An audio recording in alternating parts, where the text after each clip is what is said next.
y'all, Bowmore here with IGN. We're here at Samsung First Look at CES 2023, checking out the Samsung Odyssey Neo G9. That is a lot of monitor. This is a 57-inch 7680 by 2160 monitor. That means it is dual UHD. In other words, it is the equivalent of two 4K monitors put side by side in terms of raw resolution. Not only that, this is a 240 hertz monitor with 1 millisecond of latency. And I have to say, it is just absolutely massive. I was playing some Need for Speed Heat on this monitor, and it just absolutely immerses you in the game. This is one of the first times that I have ever actually played in cockpit mode.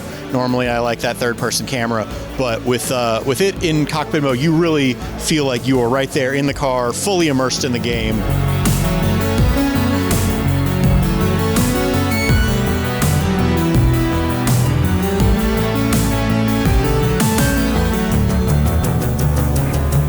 And we don't have any pricing details just yet, but Samsung will be sharing more about that later this year. So until then, for everything in the world of games and tech, keep it right here on IGN.